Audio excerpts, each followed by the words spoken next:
নবীরে চিনছে গো জংলার হরিণী। সুবহানাল্লাহ।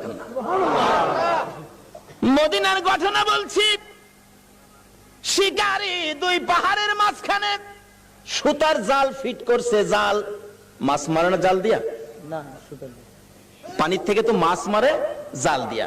শিকারী দুই পাহাড়ের মাঝখানে সুতার জাল ফিট করছে হরিণ ধরার জন্য। সুতার জাল, কিতাবে লিখছে জাল ফিট করছে। গাছগাছার মধ্যে লাঠি দিয়া বাইরেছে, দাও ধাক্কা দিতেছে। হরিণ থাকলে দৌড় দিবে নিরিবিলি রাস্তা দিয়ে, এমনি তো সুতার জালে আটকা পড়ে যাবে। এভাবে লাঠি দিয়া বাইরেছে বাবলা কাটার জঙ্গলার মধ্যে। এক হরিণী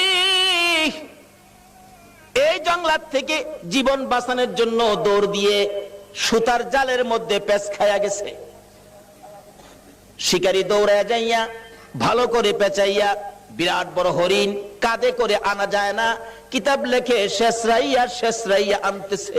হরিণী তার বাসায় কান্দে আর ডাকে, শিকারী রে তোর পায়ে দড়ি রে শিকারী, আমারে ছাইরা দে, আমার ছোট্ট দুইটা বাচ্চা অনাহারে মারা যায়। এত কান্দে রে শিকারী, শোনে না। একটা গাছের গোড়ায় নিয়ে এই পেঁচানো হরিণ জাল সহ বাইদা শিকারী একটু দূরে চলে গেলে এই পথ দিয়ে আসতেছে রাহমাতাল লিল আলামিন। সকল প্রাণী দুঃখ আমার নবী বুঝতেন কিনা বলুন? শুধু এটাই শেষ নয়, নবীর জীবনী সাহাবীদেরকে নিয়ে নবী আলোচনায় বসলেন।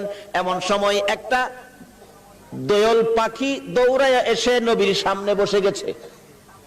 সাহাবীরা হুজুর, দোয়েল পাখি মানুষের কাছে, পাখি তো মানুষ দেখলে পালায়। রাসূল বলেন তার মনে কোনো দুঃখ আছে, তোমরা চুপ থাকো। একটু পরে আরেকটা বাজ পাখি পাশে বসে গেছে। হুজুর, একটা বাজ পাখি আইছে, তারও কোনো দুঃখ আছে, তোমরা বসো। রাসূল জিগায়, দোয়েল পাখি কি দুঃখ তোমার? দোয়েল পাখিটা কাতর সুরে বলতেছে, হুজুর এই বাজ পাখিটা আমার সারাদিন যাবত দৌড়াইতেছে, ধরতে পারলে আমার কলিজাটা খুইলা খাবে। আল্লাহর নবী গো, এই বাজ পাখিটা আমারে খাইবার জন্য দৌড়াইতেছে, হুজুর আমার এটা মনে বড় দুঃখ। কয় কি? তোমারে খাওয়ার লেগে দৌড়াইতেছে। এই বাজ পাখি তুমি?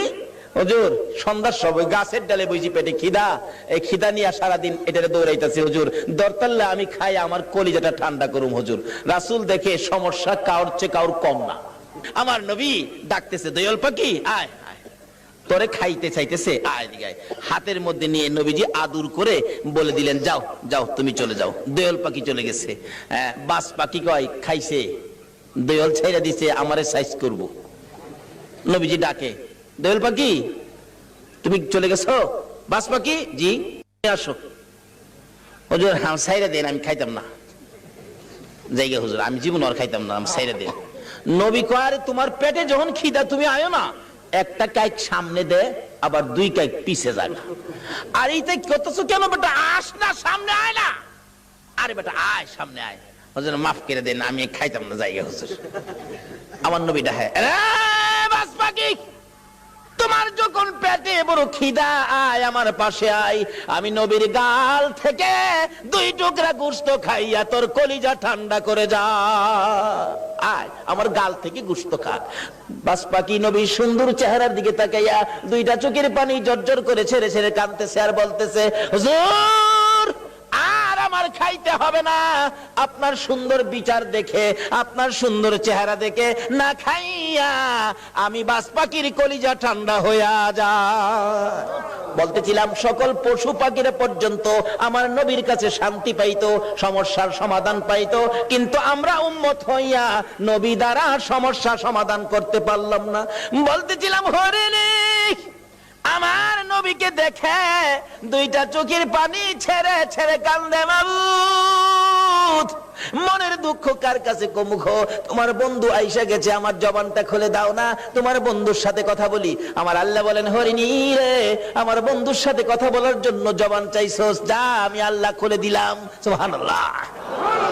হরিণের কথা পর্যন্তই আমার আল্লাহ শুনে বন্ধুর পক্ষে যদি যায়, আমরা যদি নবীর পক্ষে থাকি, বলুন আমাদের কথা আল্লাহ শুনবে কিনা? ডাকতেছে, হরিণী আয়, কি দুঃখ তোর? কয় জালের ভিতরে হুজুর আমার দুইটা বাচ্চা হুজুর সবে মাত্র প্রসব করেছি, পেটের খিদায় ঘাস পানি খাইতে আসছি, আমার শিকারী জাল দিয়ে দৌড়ে ফেলাইছে, হুজুর আমার তো বাচ্চা দুইটা না খায়া মারা যাবে হুজুর, মনে হয় আদা মরা হয়ে গেছে, হুজুর আমার যদি দয়া করে একটু সময়ের জন্য ছেড়ে দিতেন, আমি বাচ্চা দুইটারে দুধ খাওয়াইয়া আমি আবার চলে আসব। হুজুর দিবেন কি? রাসূল বলেন ঠিক আছে। নবীজি জালের পেঁচ খুইলা জালটা নিজের হাতে লইয়া এবার হরিণ দিছে ছাইরা। হরিণ তো দৌড়ায় যাইতেছে আর শিকারী এদিক দিয়ে আইসা পড়ছে। আইসা জিগায় আমার হরিণ কই? হরিণ ছাইরা দিছি। আরে কোন কি আমি হরিণ ধরলাম, ছাইরা দিলেন আপনি? কবাটা চিন্তা করিস না, হরিণ কিছুক্ষণের মধ্যে ফিরে আইবো। শিকারী হাসে, কি আশ্চর্য, ধরতে পাই না হরিণ আবার ছাড়লে ফিরে আইবো, এটা কথা কইলেন?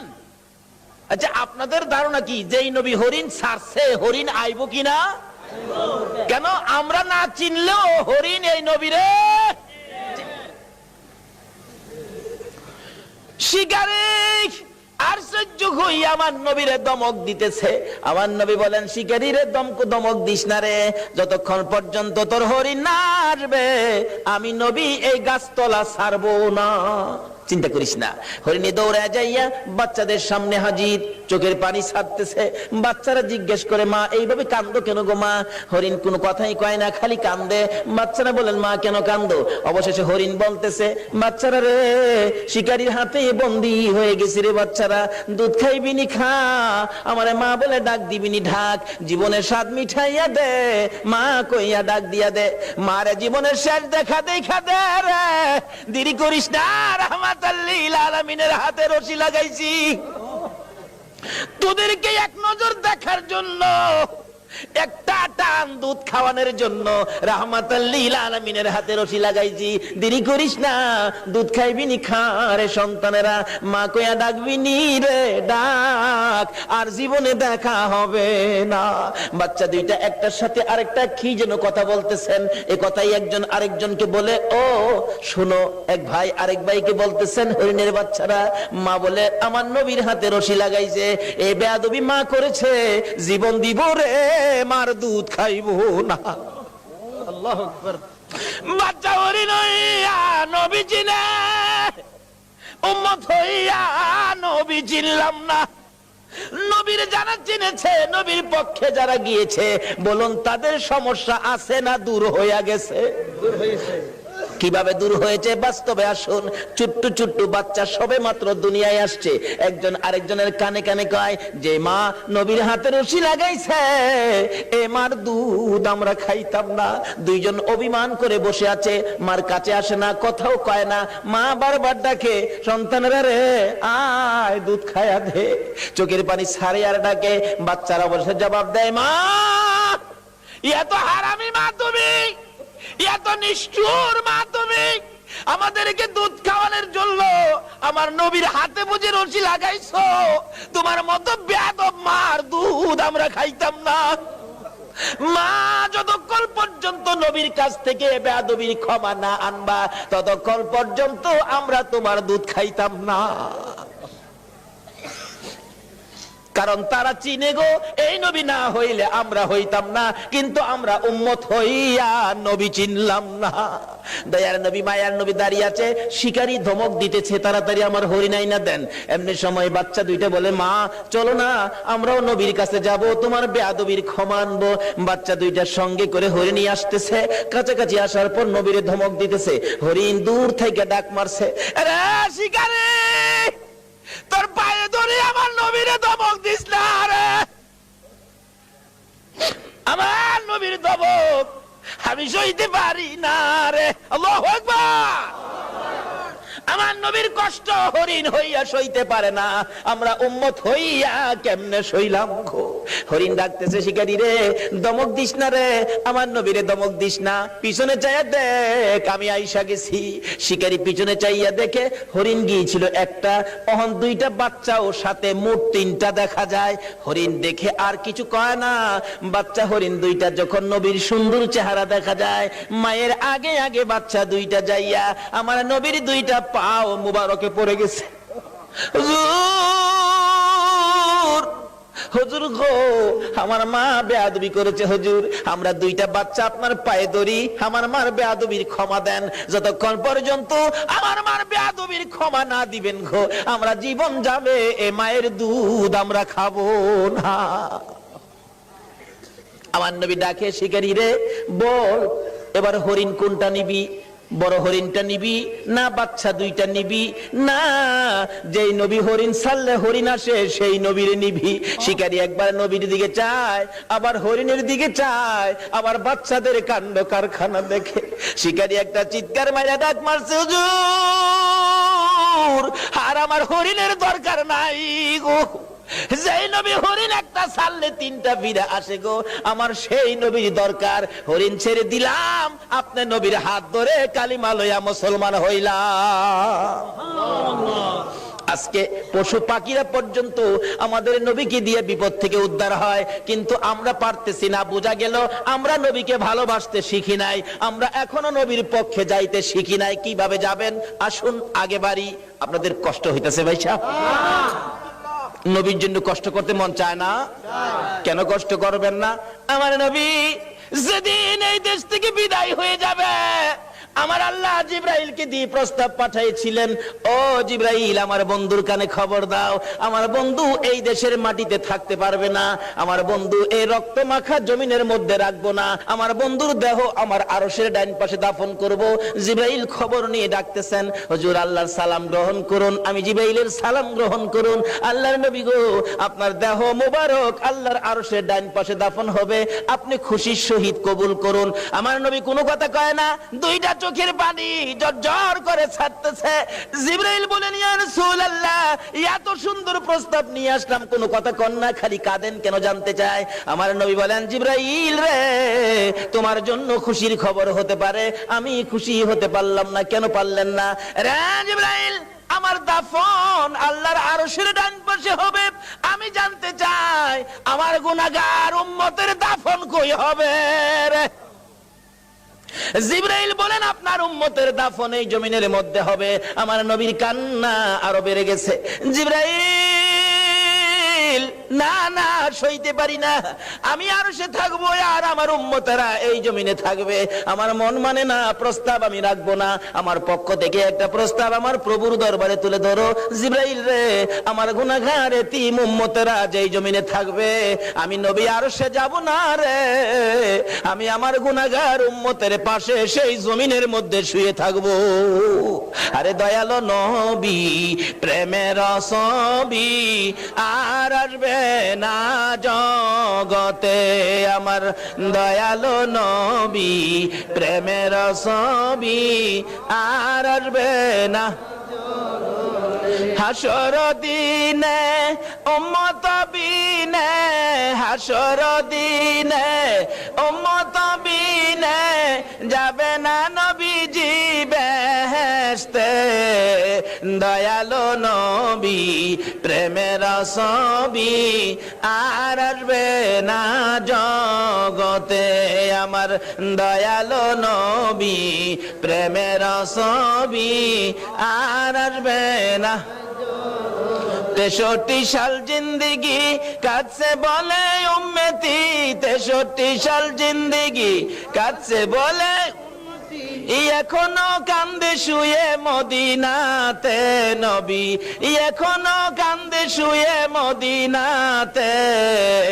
দয়ালো নবী প্রেমের ছবি আর আসবে না জগতে, আমার দয়ালো নবী প্রেমের ছবি আর আসবে না। বাবারা ভাইরা, এই নবীকে চিরানোর জন্য আল্লাহ যে কত কিসিমের সিস্টেম করেছে দেখছেন। নিজের নাম রাব্বুল আলামিন, বন্ধুর নাম রাহমাতাল লিল আলামিন, নিজের নাম লা ইলাহা ইল্লাল্লাহ, বন্ধুর নাম মুহাম্মাদুর রাসূলুল্লাহ, নিজের নামে 12 অক্ষর, বন্ধুর নামে 12 অক্ষর, নিজের নামে 12 অক্ষরে কোনো নক্তা নাই, বন্ধুর নামের 12 অক্ষরে কোনো নক্তা নাই। আল্লাহকে বন্ধু তোমার নামে 12, আমার নামে 12, রাইতে দিলাম 12, দিনে দিলাম 12, 24 ঘন্টা। বন্ধু গো তোমার আর আমার নাম একত্রিত করে কালিমাটা বানাইলাম।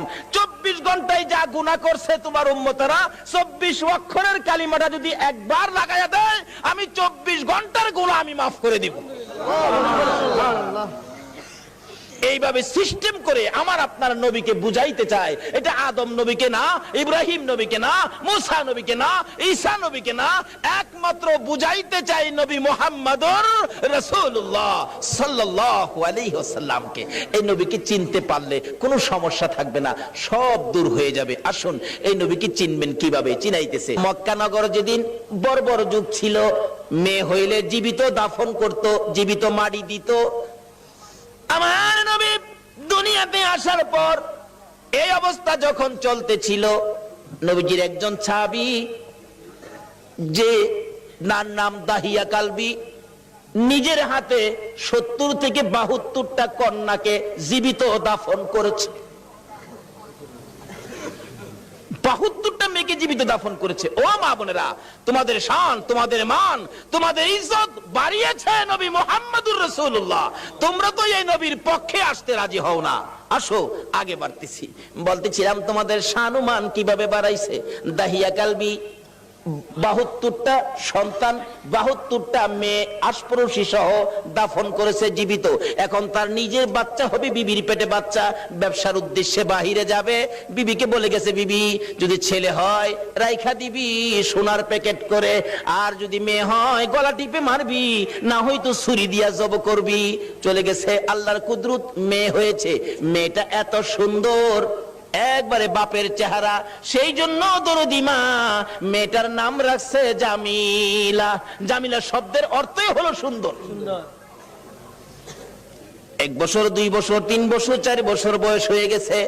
দাহিয়া কালবি বাড়িতে আসছে, আসার পরে বলতেছে, মা তোমার আব্বু, যাও যাও তাড়াতাড়ি যাও। আব্বুর গলায় ধরছে, আব্বু আব্বু কোত্থেকে আইছো, আমার জন্য কি আনছো, মজা আনছো নি আব্বু? দাহিয়া কালবি জিগায়, বিবি কার? স্বামী গো তোমারই।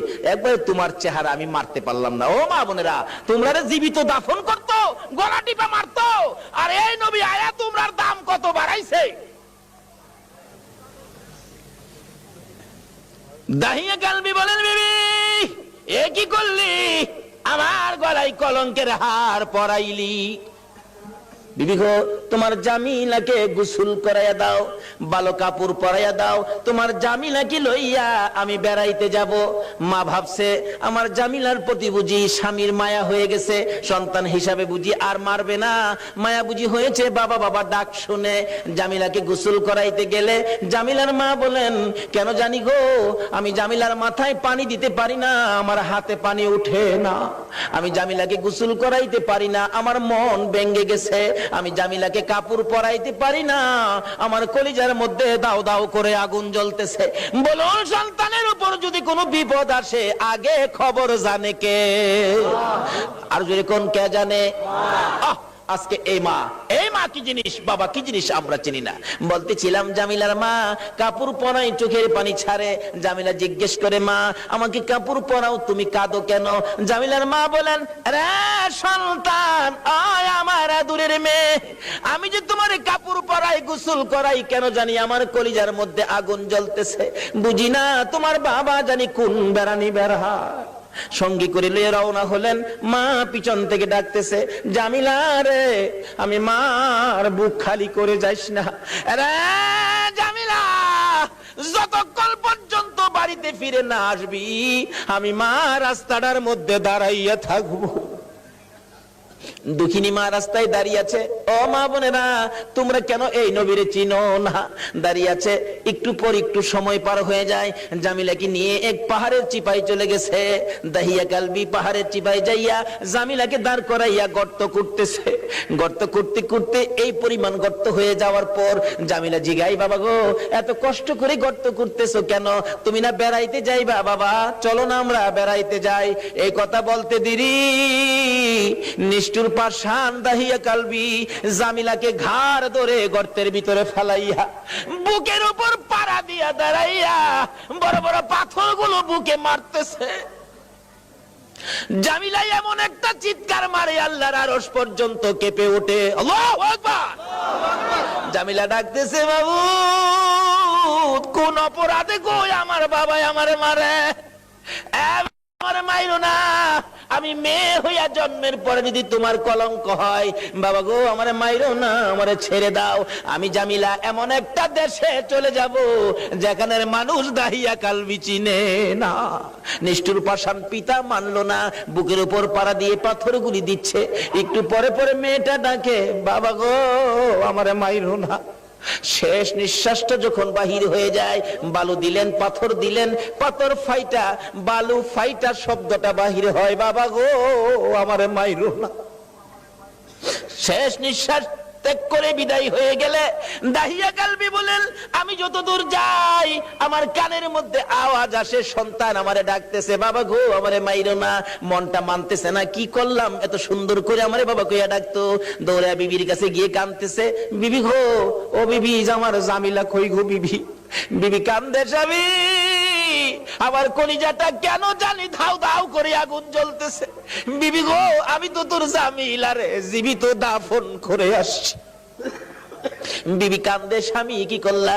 একটা দৌড় মারছে আমার নবীজির দরবারে, ইয়া রাসূলুল্লাহ আমি দাহিয়া কালবি অপরাধী আপনার কাছে আসছি। কি করেছো হুজুর? আমি 70 থেকে 72টা মেয়ে জীবিত কবর দিয়েছি, কিন্তু শেষ মেয়েটা আমার নিজের মেয়েটা ছিল, এত সুন্দর চেহারা ছিল। হুজুর আমার যখন বাবা কইয়া ডাকছে গো, এখন তো আমি ডাক আর বলতে পারি না। হুজুর গো এই অপরাধ কি আমি ক্ষমা পাবো? আমার নবী বলেন, দাহিয়া কালবি রে আয় আমার পাশে আয়, আমার হাতে হাতটা লাগাইয়া একবার কালিমা শরীফ পাঠ করে দে, আমি তোর পক্ষ থেকে আল্লাহর কাছে ক্ষমা চাবো, আমার আল্লাহ তোরে ক্ষমা করে দিব। আমার নবী ওই দিনের পর ঘোষণা করে দিলেন, আর কোন মেয়ে সন্তান মারা যাবে না, জীবিত কবর দেওয়া যাবে না। যার একটা মেয়ে হবে সে বেহেশতি হবে, যার 2টা মেয়ে হবে সে বেহেশতি হবে, যার 3টা মেয়ে হবে আমি রাসূলের সাথে বেহেশতি হবে। জোরে জোরে কোন সুবহানাল্লাহ। বলুন মেয়ের দাম বাড়াইছে কিনা আমার নবী? এখন মহিলারা এই নবীর পক্ষে আসা দরকার আছে কিনা? ও মা বোনেরা, যদি আমার নবীর পক্ষে আসতে পারো, দেখো না পুরস্কার কি আসে। আর আল্লাহ জানে গো তোমরাই আমার নবীর কদর জানো। যারা আজকে নবীর মহব্বতে এই মাহফিলে বসে আছো, আমার নবী তোমাদের জন্য ফুলসিরাতের গাড়ে বসে থাকবে। হাসরের জমিন যেদিন কায়েম হবে, আমার আল্লাহ বিচারের কোট নিয়ে বসবেন, ডাকবেন ফেরেশতারা রে আমার বন্ধু কই রে, বন্ধু সারা বিচার হবে না, দেখ আমার বন্ধু কই। ফেরেশতারা ঘুরতে থাকবে, কোথাও নবীজিকে পাওয়া যাবে না। হযরতে জিবরাইল যাইয়া দেখবে ফুলসিরাতের কিনারে আমার নবী কান্দে রে। বারবার পিছন দিক থেকে ডাকতে থাকবেন, ইয়া রাসূলুল্লাহ চলুন, বিচারের কোর্ট বসে গেছে, বিচার শুরু হবে, হুজুর চলুন চলুন। আমার নবী জবাব দিবেন না, 2বার ডাক দিবেন জবাব দিবেন না, 3বারের মাথায় নবীজি মুখটা ফিরাইলে জিবরাইল দেখবে নবীর চোখের পানিতে 2টা চোখের সাইড কালো হইয়া গেছে। হুজুর এইভাবে কেন কাঁদতেছেন? চলুন না, বিচার কাজ শুরু হবে। আমার নবী বলবেন, জিবরাইল রে না জানি আমার গুনাহগার উম্মতেরা রে ফুলসিরাতের ফুলের নিচে বইরা যায়, এই ব্যথায় আমি কান্দি, এই দুঃখে আমি কান্দি। চলুন বিচারের কাজ শুরু হবে। আমার নবী আল্লাহর আরশের সেজদায় নিচে যায়, সেজদায় পড়ে যাবে। আমার আল্লাহ ডাকবে, বন্ধু গো আর এইভাবে কান্দো না, কথা দিলাম তোমার একটা উম্মত আমি আল্লাহ জাহান্নামে দিব না। নারে তাকবীর, আল্লাহ নারে রিসালাত, ইয়া রাসূলুল্লাহ, নারে গাউসিয়া, জশ্নে ঈদ মিলাদ নবী জিন্দাবাদ, হায়াতুন নবী জিন্দাবাদ, জিন্দা নবী জিন্দাবাদ। মাশাআল্লাহ। বলতেছিলাম আমার নবী আরশের নিচে সিজদায় পড়ে গেলে আমার আল্লাহ কথা দিবেন, বন্ধু গো তোমার কান্না আর সহ্য হয় না, কথা দিলাম তোমার উম্মত আমি জাহান্নামে দেব না। আমার নবী মাথা উঠাইয়া চোখের পানি এগুলো ঝরতে থাকবে, 2টা হাত এইভাবে বাড়াবে, মাবুদ গো আমার উম্মত যদি জাহান্নামে না দাও, আমার উম্মতের গুনার খাতাগুলো আমি নবীর হাতে দিয়া দাও। আমার আল্লাহ বলবেন, বন্ধু গুনার খাতা তোমার কাছে দিব কেন? মাউত এই কোটি কোটি মানুষের সামনে আমার উম্মতের গুনার খবর যেন অন্য নবীরা জানতে না পারে, সেই জন্য আমার হাতে দিয়ে দাও। আমার আল্লাহ বলবেন, বন্ধু তোমার হাতে দিব না, অন্য নবী রাসূল জানবে না, অন্য নবী রাসূলের উম্মতেরা অন্য নবী রাসূল জানবে দূরের কথা, তোমার উম্মতের গুনার খবর তোমারেও জানাবো না, আমি আল্লাহ সব মাফ করে দিব।